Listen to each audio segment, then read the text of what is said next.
largement le nombre de personnes à bord. Nous avons des bouillots pour tout autour.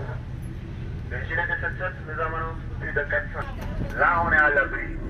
Il a aussi fait. One of our assignments was to research Goree Island. We learned that Goree Island was one of the main slave ports as far as transporting slaves over to the Americas, and it's one of the main ones that are actually left today for tourist sites. I took 3 African American study classes in high school. I took 1 last year, my freshman year. And that's just something as an African American, like you have to get back to your roots, you have to get back to your culture. That's something that you have to know. You can't ignore things that happened in the past, because the past makes us who we are in the present.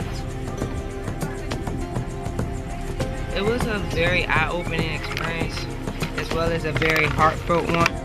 You can't help but to get emotional when you walk into Goree Island. You look at the little rooms, and the rooms where they had the infants, and the rooms where they kept the men, and the rooms where they kept the men. They fattened them up like geese to get them ready, and then the door of no return where they walked out that door onto that plank on the boat and they never returned home. It's very different from reading the book or having a professor or a teacher talk to you about it than actually being there.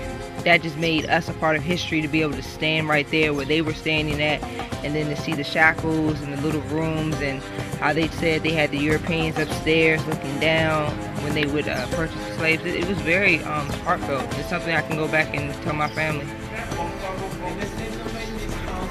They translated it for us. He said it went on for over 300 years, and it was between 10 to 20 million slaves that were taken off Goree Island.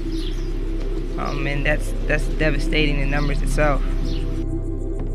Tour guide came out, and he showed us the shackles that they would put on the slaves' ankles, and then he came out with the ball that he had actually found that was there during the time of slavery, and that he had still found today. And I forgot how much he said it weighed, but it looked heavier than a bowling ball.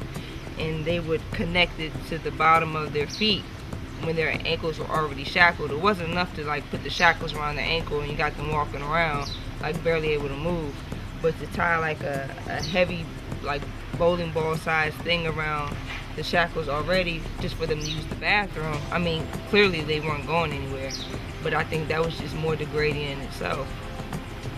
They those that survived, we can appreciate their fight and them being strong.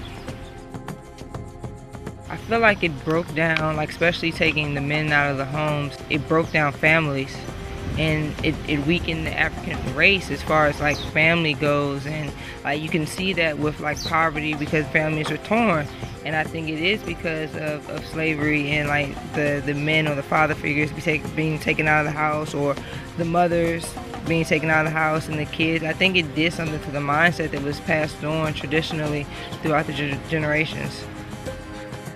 There's 300 years of torture, and being degraded and segregated, and racism, being separated from your families. It's not something that can be fixed overnight, otherwise it would have been happened. Slavery's been over for a while. It honestly breaks my heart to see people like that. It's not something that I would normally deal with or think about, but when you're there and you get off a bus and you have like little kids coming to you asking you for money, or you can't even understand them, but you just know that they're in need, and there's really nothing you can do. And you have everybody pulling you, telling you to come on, like I want to stay. When we were at the airport, like I was trying to give everything I could. Like I was giving, like even though they harass you, trying to sell things, like I was literally giving them the money just to, all right, I don't want it, but just take the money. Like it's heartbreaking, and it makes you really appreciative of what you have. Like I'm very fortunate, not so much like where I grew up, but just to be born in America.